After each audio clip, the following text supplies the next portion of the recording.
Hello to everyone. तो आज मेरे साथ में है सतेंद्र सर, जो कि हमारे स्कूल में KVS PRT की पोस्ट पे हैं फ़िलहाल सर, और सर का DSSS में भी सिलेक्शन हो चुका है। तो सर से आज सर का जो KVS का इंटरव्यू एक्सपीरियंस था उसके बारे में पूछेंगे कि कैसे सर का इंटरव्यू हुआ था, सर ने इंटरव्यू की तैयारी कैसे की थी और क्या क्या वहाँ पे इंटरव्यू में हुआ था, वो सब सर से हम पूछेंगे। तो सर, सबसे पहले तो मैं आपका अपने मेरे चैनल पे बहुत बहुत स्वागत करती हूँ कि आप अपने कीमती समय में से थोड़ा बहुत समय हमारे लिए निकाला। नहीं ma'am, actually this is my pleasure, thank you. तो सर, आप अपने बारे में बता दीजिए थोड़ा। जैसे कि मैम ने बताया, सबसे पहले मेरा नाम सतेंद्र कुमार है। मैं केंद्रीय विद्यालय इम्फाल में प्राथमिक शिक्षक के रूप में कार्य कर रहा हूँ और मेरी जो अब तक की उच्चतम शिक्षा है मैंने MA हिंदी से किया है और B.Ed में अभी कर रहा हूँ। और इसके अलावा अभी हाल ही में मेरा सिलेक्शन DSSS में हुआ है दिल्ली में, जिसके लिए अभी ज्वाइनिंग मेरी पेंडिंग है। जी, तो ये सर के बारे में था और सर भी हरियाणा से ही है। तो सर, जब आपका रिटन का मतलब एग्जाम क्लियर हो गया था तो कैसी फीलिंग थी आपकी कि भाई अभी तो रिटन क्लियर हो गया, एक स्टेज पार हो गई है?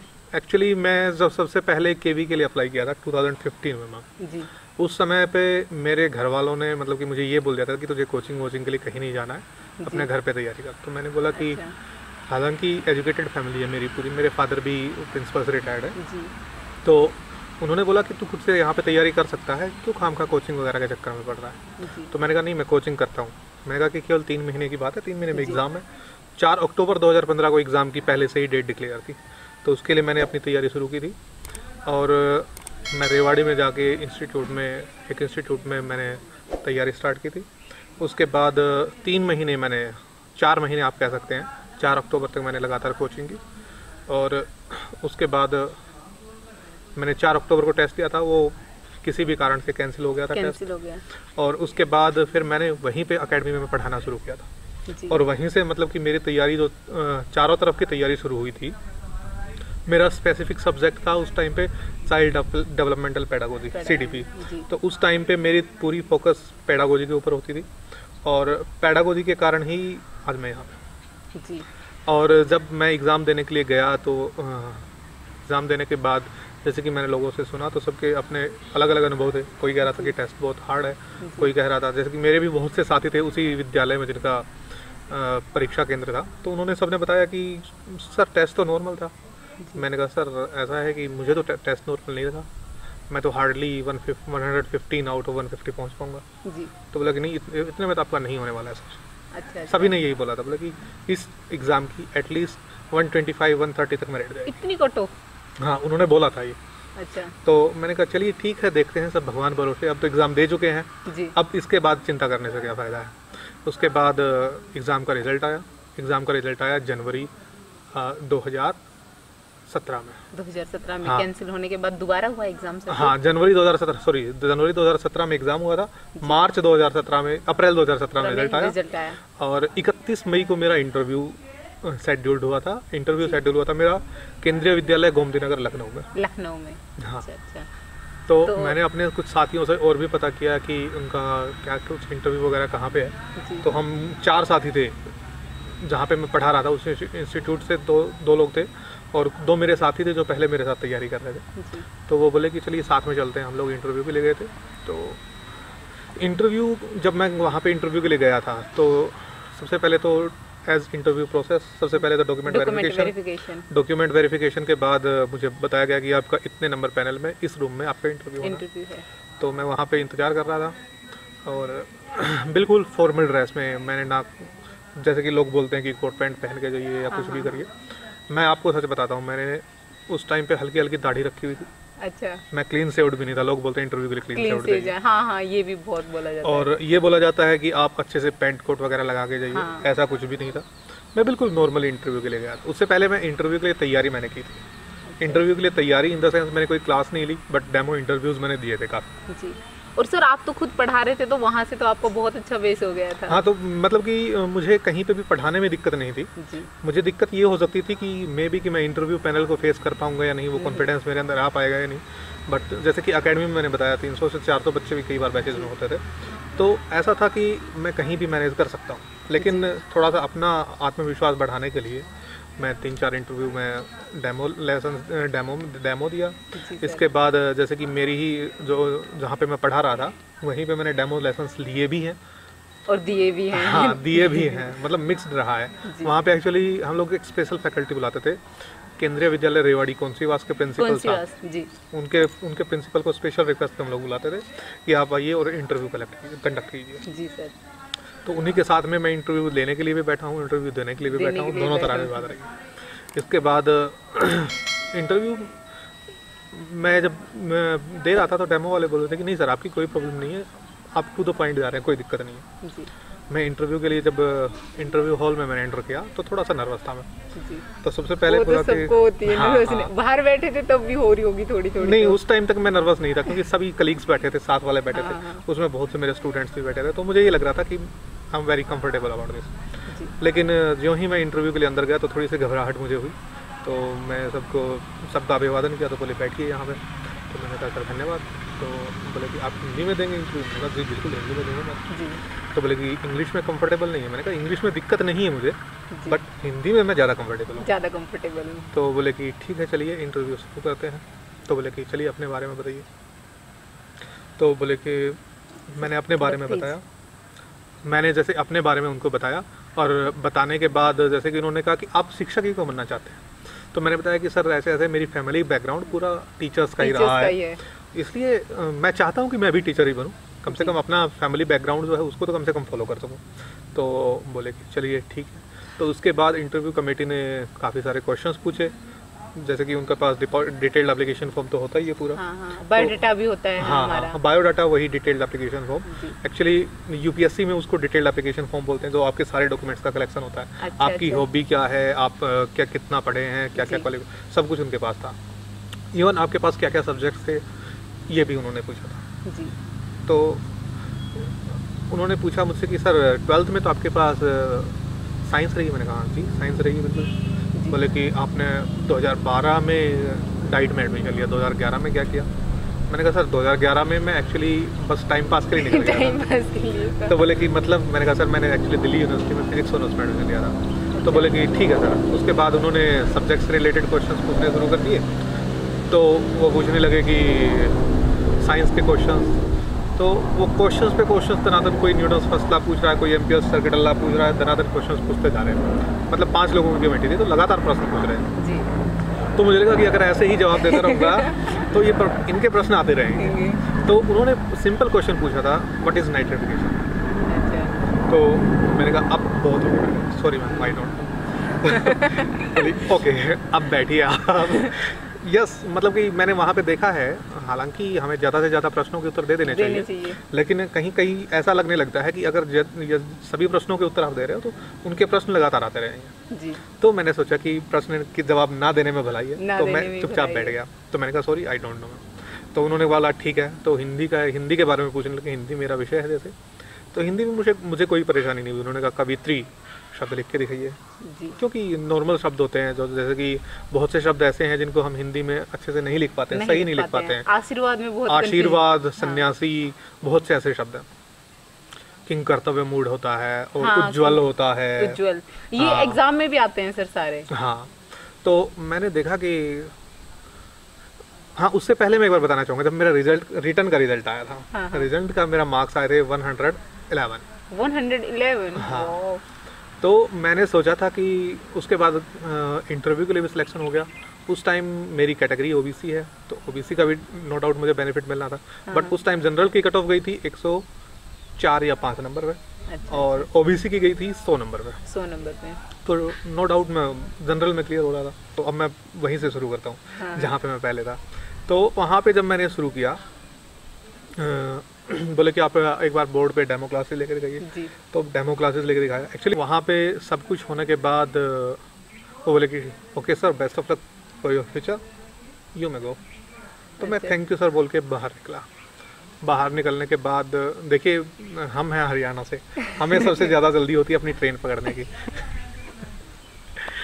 ये तो सही बात है सर। तो वही मेरे साथ हुआ। मैं तुरंत वहाँ से निकला, निकलते ही हम ट्रेन के लिए दौड़ गए। मेरे साथी का इंटरव्यू मेरे से पहले हो गया था। तो उसके बाद मैं अपना एकेडमी में कंटिन्यूसली पढ़ा रहा था, लगातार चल रहा था कि रिज़ल्ट आएगा। जैसे कि 31 मई को मेरा इंटरव्यू हुआ था जी। और 1 जून को लास्ट इंटरव्यू था, उसके बाद पीआरटीज़ के इंटरव्यू ख़त्म हो गया था जी। उसके बाद जैसे कि सिलसिला शुरू हुआ, रिज़ल्ट कब आएगा। तो रिज़ल्ट के इंतज़ार में मैंने ज़्यादा नहीं तो कम से कम 8 से 10 बार मेल कर दिया कमिश्नर केवीएस को। अच्छा। कि मेरा ये एप्लीकेशन नंबर है, ये मेरा रोल नंबर रहा है, I just want to know whether when the result will be declare for KVS PRT. तो उनके ऑब्वियसली कोई जवाब नहीं आना होता उनकी तरफ से, लेकिन फिर भी हम अपने मन की पूरी करते। तो लास्ट में 5 अक्टूबर, एक्चुअली केवीएस का क्या होता है कि केवीएस अपने मोस्टली जो इम्पोर्टेंट नोटिफिकेशंस होते हैं वो जारी करता है या तो बृहस्पतिवार को, अच्छा, या शुक्रवार। ये तो मुझे आज ही पता चला है। नहीं, मैं सच बता रहा हूँ, मैं उस टाइम पे मतलब कि इतना ज़बरदस्त ऑब्जर्व कर रहा था मैं केंद्रीय विद्यालय वेबसाइट को कि मैंने देखा ट्रांसफ़र के फॉर्म्स आए हैं बृहस्पतिवार को आए, और इसके अलावा नो टेकर वैकेंसीज के फॉर्म्स आए हैं बृहस्पतिवार को, सभी मोस्टली बृहस्पतिवार शुक्रवार को, सारे के सारे इंपॉर्टेंट। अच्छा। अभी तो हालांकि ट्रेंड चेंज हो गया, नए लेटर रोजाना आ जाते हैं उस टाइम का ये ट्रेंड था। तो मुझे लगा कि चलिए रिजल्ट आ जाएगा। तो 4 अक्टूबर को बहुत इंतजार था, 4 अक्टूबर को, और मैंने फ़ोन किया केंद्रीय विद्यालय हेडक्वार्टर में और अकस्मात किसी ने फ़ोन उठा लिया। वो उठाते नहीं हैं हालांकि, बट पता नहीं कैसे क्या हुआ, उन्होंने फ़ोन उठाया। मैंने कहा सर ऐसे रिजल्ट के बारे में, बोले कि सर कल या परसों तक एक्सपेक्टेड है। मैं एकदम से मतलब टेंशन में आ गया, यार कल रिजल्ट आ जाएगा, पता नहीं होगा कि नहीं होगा सिलेक्शन, क्योंकि उस टाइम पे जब आप अकेडमीज में पढ़ा रहे होते हैं तो एक मतलब अपनी प्रेस्टीज का सवाल होता है। हाँ, ये तो है कि मतलब हमारे किसी स्टूडेंट का हो रहा है, हमारा नहीं हो रहा है, तो इससे कहीं ना कहीं हमारी योग्यता पे सवाल हो जाता है, सवाल उठते हैं। तो धीरे धीरे अगला दिन आ गया, अकेडमी से मैं वापस घर आ गया। घर आने के बाद शाम को मैं आराम से घूमने के लिए गया हुआ था, तो एक साथ वाले का फ़ोन आता है, भाई तेरा सिलेक्शन हो गया। मैंने कहा भाई रिज़ल्ट कब आया है? बोले अभी 5 मिनट पहले रिज़ल्ट अपडेट हुआ है। मैंने कहा चलिए मैं देखता हूँ। तो मैं रिज़ल्ट देखने लगा, तो मैं तुरंत दौड़ के घर पे आया, क्योंकि घर पे इंटरनेट कनेक्शन था, बाहर मेरे मोबाइल में इंटरनेट नहीं था उस टाइम पे, ना इतनी ज़्यादा अच्छी स्पीड आती थी। तो मैं तुरंत घर पे आया। घर पे आने के बाद मैं देखने लगा, तो मैंने देखा कि मेरे मार्क्स मतलब कि मेरा सिलेक्शन लिस्ट में नाम है जी। तो मैंने कहा भाई मेरा तो हो गया है। बोले यार, जैसे कि मैंने बारी बारी से, फिर वही सिलसिला चलता है, सभी से पूछने का, भाई तेरा क्या हुआ। तो पूछा भाई कितने मार्क्स है? मेरे 74 पॉइंट कुछ मार्क्स थे उस टाइम पे परसेंट में। ओवरऑल इंटरव्यू में मुझे मिले थे 44 मार्क्स। हाँ, अच्छा नहीं था, हालांकि ऐसे भी थे इंटरव्यू में 60 के 60 मार्क्स भी लगे थे। हाँ, वो देखो सब टाइप के रहते हैं, किसी को ज़्यादा मिलते हैं, किसी को कम मिलते हैं। तो लास्ट में फिर मैंने सोचा कि चलिए ठीक है, जो भी हो गया, अब सिलेक्शन हो गया।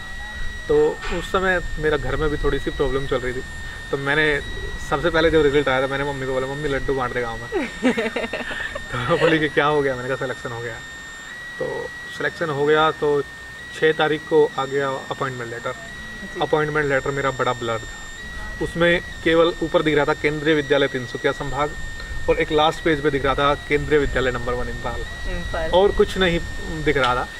तो मैंने 2-3 बार उसके रिगार्डिंग हेडक्वार्टर को मेल करी, और इसके बाद तिनसुकिया रीजनल ऑफिस को मेल करी, और उसके बाद जैसे कि वहाँ पे आसपास में जो भी केंद्रीय विद्यालय झज्जर में है या कहीं भी है, मैं वहाँ पे गया कि मैंने कहा कि ये प्रॉब्लम आ गई मेरे साथ, क्या कर सकता हूँ मैं? तो उन्होंने भी यही बताया कि बोले कि मेल कर दीजिए, डेफिनेटली जवाब। तो उसके बाद जो डॉक्यूमेंट्स की फॉर्मेलिटी थी, जैसे कि आपका मेडिकल बनवाना है, हाँ। और भी डॉक्यूमेंट्स पूरे करने, आपका एक्सेप्टेंस लेटर भरना होता है, और जो आपको 2 गवाह के साइन चाहिए होते हैं, उसके ऊपर गजटेड ऑफिसर्स के साइन चाहिए होते हैं। तो धीरे धीरे करके वो सारी प्रोसेस शुरू कराई। तो मेडिकल के लिए जब गया तो मेडिकल वालों ने बोला कि जब तक अपॉइंटमेंट लेटर आपका क्लियर नहीं होगा हम मेडिकल नहीं बना के देंगे। तो मैं उसके लिए तुरंत उसी दिन हेडक्वार्टर दिल्ली गया। अच्छा। केंद्रीय विद्यालय हेडक्वार्टर, वहाँ पे जैसे कि जो भी थे उन अधिकारियों से बात हुई, तो उन्होंने बोला कि सर मेल के थ्रू ही प्रॉपर समाधान हो पाएगा, अभी नहीं हो पाएगा। और हुआ ये कि मैंने 13 तारीख को टिकट बुक कर दिया था इम्फाल के लिए। मुझे ये पता था कि इम्फाल जाना है, तो मैंने इम्फाल के लिए टिकट बुक कर दिया, और उसके 2 दिन बाद, मेल के 2 दिन के बाद मुझे रिप्लाई मिला, मेरा क्लियर अपॉइंटमेंट लेटर। तो उसके बाद मैं अपॉइंटमेंट लेटर लेकर के मेडिकल बनवाने के लिए गया, मेडिकल मेरा बना। और उसके बाद मैंने सोचा कि 13 तारीख, पहले मैंने सोचा कि 13 तारीख को ठीक नहीं है। पापा बोले कि 19 तारीख को दिवाली है, दिवाली मना के जाओ।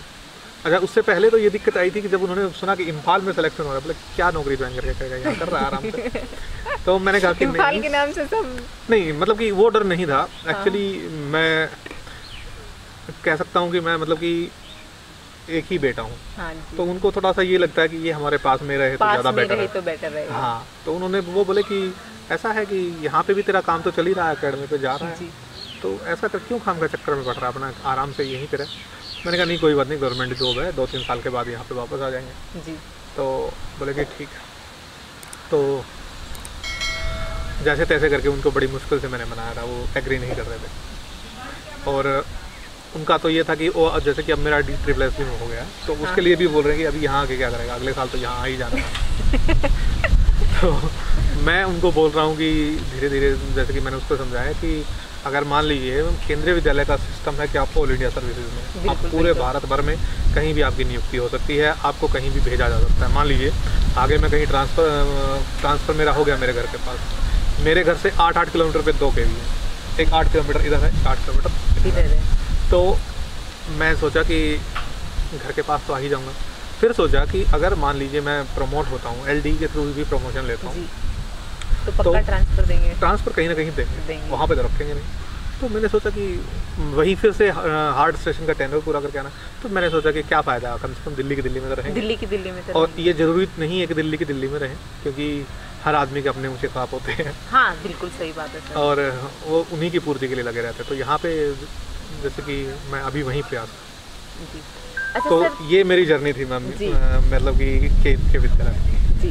सर आप जैसे इंटरव्यू का आपने बताया कि आपसे डेमो भी लिया था, क्वेश्चंस भी, बहुत सारे क्वेश्चंस भी किए थे, तो आप जो सब ये देख रहे हैं इनको क्या कहना चाहेंगे कि इंटरव्यू के लिए बेसिकली क्या करना है इनको, क्योंकि बहुत टेंशन रहती है सबके माइंड में, मेरे माइंड में भी बहुत टेंशन थी। इंटरव्यू के लिए टेंशन नहीं लेनी है, सबसे बड़ी बात ये जी। इंटरव्यू के लिए टेंशन ना लें, और इंटरव्यू के लिए आप जा करके आपके जो सब्जेक्ट्स रहे हैं जी, जैसे कि आपके पास 12वीं में जो सब्जेक्ट रहे हैं, या जैसे कि आपने B.Ed कर रखा है तो B.Ed और ग्रेजुएशन के सब्जेक्ट, और अगर आप मात्र केवल प्राथमिक शिक्षक के लिए जा रहे हो तो जो JBT में आपके पास सब्जेक्ट हैं D.Ed में, तो आपके सब्जेक्ट्स एक बार थोड़ा सा देख लें कि एटलीस्ट ये तो देख लें कि उन सब्जेक्ट्स में कंटेंट क्या क्या है।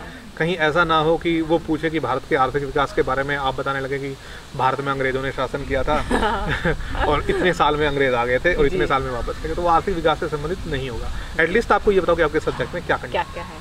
और सर ये जो डेमो वाला कंसेप्ट है, डेमो तो हमें प्रिपेयर करके जाना चाहिए ना, जैसे कि आप तो पढ़ा रहे थे तो आपको तो कोई प्रॉब्लम नहीं हुई, लेकिन जो हम जैसे हैं कि जो डायरेक्ट जाते फ्रेश से रहते, बिल्कुल कहीं नहीं पढ़ा है, उनको तो अपना डेमो प्रिपेयर करके जाना मैम चाहिए। एक्चुअली कई बार दिक्कत आती है, दिक्कत ही आती है, हमें डेमो प्रिपेयर करना चाहिए, अपना एक रैंडम कोई भी डेमो प्रिपेयर कर लेना चाहिए, लेकिन वो कई बार बोल देते हैं पर्टिकुलरली इस सब्जेक्ट से इस टॉपिक पे पढ़ाइए।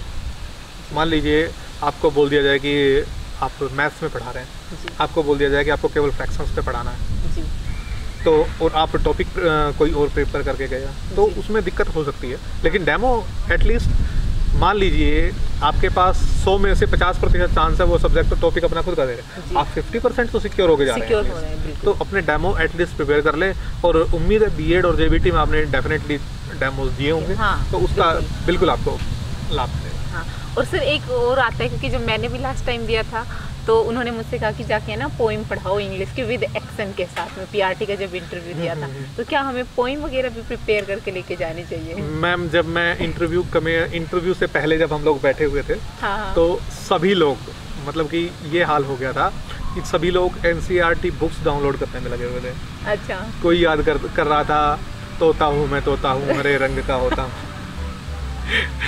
कोई ट्विंकल ट्विंकल लिटिल स्टार याद कर रहा था, कोई पैसे पास होते तो 4 चने लाता, ऐसे कोई मतलब सब राइम्स याद कर रहे थे। लेकिन मुझे लगा कि ऐसा ना करने में ही भला है कि अब आप जिस तरह से आपका कॉन्फिडेंस है जिस स्तर का, उसको बना करके रखें, क्योंकि अगर आप इन सब चीज़ों में कहीं ना कहीं जाएंगे तो आपका कॉन्फिडेंस कहीं ना कहीं डाउन जाएगा। मीन्स ये हुआ कि कॉन्फिडेंस भी बहुत ज़्यादा मैटर करता है। देखिए आप जैसे कि आपसे प्रश्न लगातार पूछे जा रहे हैं, तो कई बार ऐसा होता है, मैं हालांकि मैं ये नहीं कहूँगा कि आप उसको वो प्रैक्टिस करिए, लेकिन कई बार ऐसा होता है कि जल्दी से जल्दी क्वेश्चंस पूछे जा रहे हैं और कई बार आंसर्स गलत भी दिए जाते हैं, तो वो मैनिपुलेट हो जाता है। वो उस टाइम पे ये देखते हैं कि आपका प्रेजेंस ऑफ माइंड किस लेवल का है। हाँ, और सर जैसे कि उन्होंने मुझसे क्वेश्चन किया और मुझे नहीं आ रहा तो मना कर देना चाहिए? बिल्कुल मना कर दीजिए। सबसे अच्छा ये है कि उनको ये बोलिए सॉरी सर मुझे नहीं पता। नहीं पता। और जैसे ड्रेस के बारे में तो आपने बता दिया कि ड्रेस भाई सिंपल। ड्रेस कोड सबसे इम्पोर्टेंट ये है, आप सिंपल सोबर कपड़े पहन के जाइए। बस आपके पास ये ना हो कि आप टी शर्ट में इंटरव्यू देने चले गए, या ऐसा ना हो कि आप मतलब कि बिना प्रेस किए हुए गंदे से कपड़े पहन के चले गए। मतलब साफ सुथरे फॉर्मल ड्रेस टाइप में अच्छा सा पहन के जाइए। शर्ट हो पूरी बाजू में हो या आधी बाजू में, कोई फर्क नहीं पड़ेगा। कोशिश करिए पूरी बाजू में, क्योंकि अध्यापक के लिए जरूरी होता है। और जैसे जो हम फाइल भी लेके जाते हैं सर, क्या फाइल भी देखी थी आपकी? वो जो फाइल में जो डॉक्यूमेंट्स लगा के लेके नहीं डॉक्यूमेंट्स ऑलरेडी उनके पास होते हैं। हाँ। तो उससे पहले वेरिफिकेशन के टाइम पे डॉक्यूमेंट्स सबमिट हो चुके होते हैं। जब आप पैनल के पास जाते हैं, इंटरव्यू पैनल के पास, तो आपको डॉक्यूमेंट्स नहीं लेके जाने होते हैं।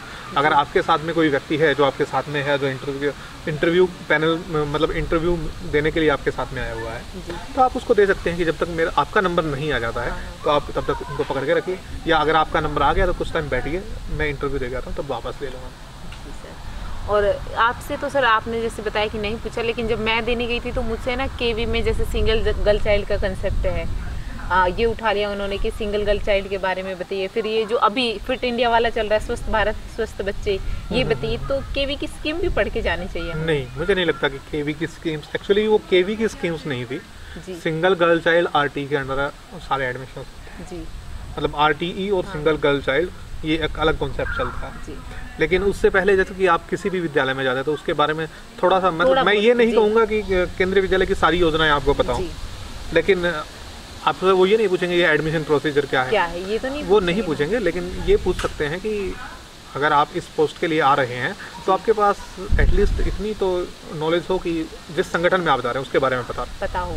जैसे कि आप केंद्रीय विद्यालय में जा रहे हैं तो उसका मोटो क्या है, और इसके बाद उसका लोगो जो बना हुआ है उसमें क्या कुछ है, उसमें एक ओपन बुक टाइप में जो भी बनी हुई है, तो वो आपको बताना। वो मतलब थोड़ी बहुत तो जिस ऑर्गेनाइजेशन में जा रहे हैं उसकी नॉलेज हमें होनी चाहिए कि वहाँ पे क्या हो रहा है, क्या नहीं हो रहा है। इंटरव्यू आप किसी भी कमेटी के लिए या किसी भी पद के लिए देने जा रहे हैं तो जिस संगठन में जा रहे हैं उस संगठन से रिलेटेड आपको एटलीस्ट पता। तो सर अब आप अपनी तरफ से जो कुछ टिप्स देना चाहते हैं वो और दे दो। मैं अपनी तरफ से केवल इतना कहूँगा, कॉन्फिडेंट रहिए। आप इंटरव्यू देने के लिए जाते हैं चाहे एग्जाम देने के लिए जाते हैं, देखिए एग्जाम देने तक आप मेहनत कर सकते हैं जी। एग्ज़ाम जब आपने दे दिया तो उसके बाद आपको टेंशन लेने की ज़रूरत नहीं है, जो होगा वो हो जाएगा जी। जो जितनी टेंशन आपको लेनी है, और बल्कि मैं तो ये कहूँगा एग्ज़ाम से पहले भी टेंशन मत लीजिए। आप जितना समय अपनी पढ़ाई को दे सकते हैं दीजिए। और पढ़ाई में मैं आपको बता देता हूँ NCERT से बाहर केंद्रीय विद्यालय में की परीक्षा में कुछ भी बिल्कुल, ये बिल्कुल सही बात कही सर आपने, टू द पॉइंट। क्योंकि लास्ट ईयर भी जब हमारा पेपर हुआ था ना, उसमें 6, 7, 8, 9 इवन 12th तक की जो NCERT है ना, जो हमारा जीके वाला पोर्शन था, सारे क्वेश्चंस वहीं से पुटअप किए गए थे, एक भी क्वेश्चन एक्स्ट्रा नहीं था वहाँ पे। तो ये तो है कि NCERT को तो आपको बहुत अच्छे से पढ़ना है सभी को ही। और इसके बाद आप चाहे कोई भी एग्जाम देते हैं, चाहे CTET का देते हैं, STET का देते हैं, KVS का देते हैं, DSSB का देते हैं, STET को एक छोड़ दीजिए, STET एक अपवाद में आता है, अलग ही कंसेप्ट है। आप कोई भी सब्जेक्ट पढ़ते हैं, मान लीजिए चाइल्ड डेवलपमेंटल पेडागोजी आपको पढ़ना है, तो उसमें आपको सारे जितने भी मनोवैज्ञानिक है सबके नाम रटने की जरूरत नहीं है। उनके कॉन्सेप्ट मेन आपको याद होना चाहिए।